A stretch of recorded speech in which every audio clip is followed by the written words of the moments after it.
Welcome to this custom deep dive, tailored just for you.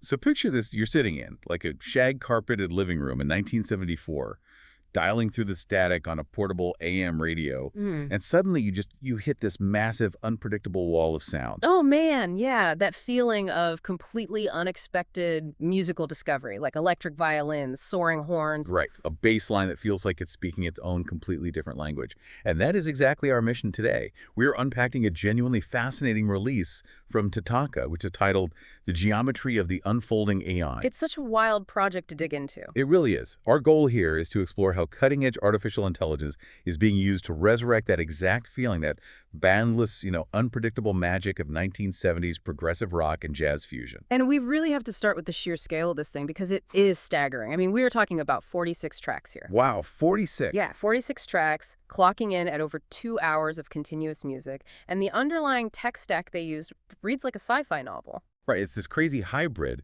of human input working alongside Google Flow Music, specifically Lyria 3.5 plus Claude.ai, ChatGPT, perchance.org, and it's all being mixed on an alpha build of Audacity 4 running on a Linux Ubuntu system. Exactly. It's just a massive sonic undertaking. It honestly is. It's kind of like handing a futuristic supercomputer the messy blueprints for a vintage analog spaceship. But I do have to push back a little here, because how does a mathematical algorithm actually capture the human groove of a fretless bass? Or, odd meter drumming. Right. Well, that's where we shift from the technical how to the emotional why. The author, JJ, explicitly states that this isn't just about recreating the past. Right. It's about remembering what the 1970s actually taught us about musical possibility. Pursuing what JJ calls virgin awe. Virgin awe. I love that phrase so much.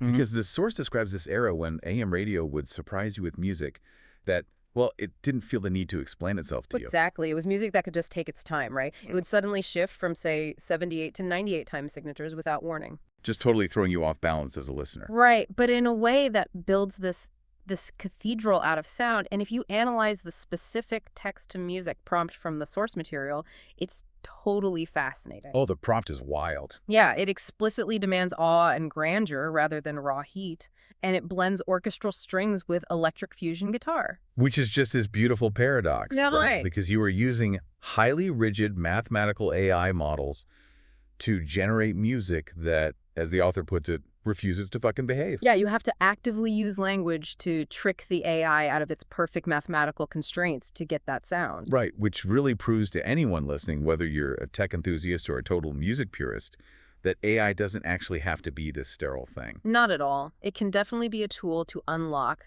deep cosmic emotion and really exotic beauty. Exactly. Which leads us with this final provocative thought for you to ponder today. If an artificial intelligence can perfectly synthesize the soulful, complex, and seemingly spontaneous magic of a 1970s fusion jam session, does the definition of true musical virtuosity shift from the calluses on a musician's fingers to the imagination of the prompter?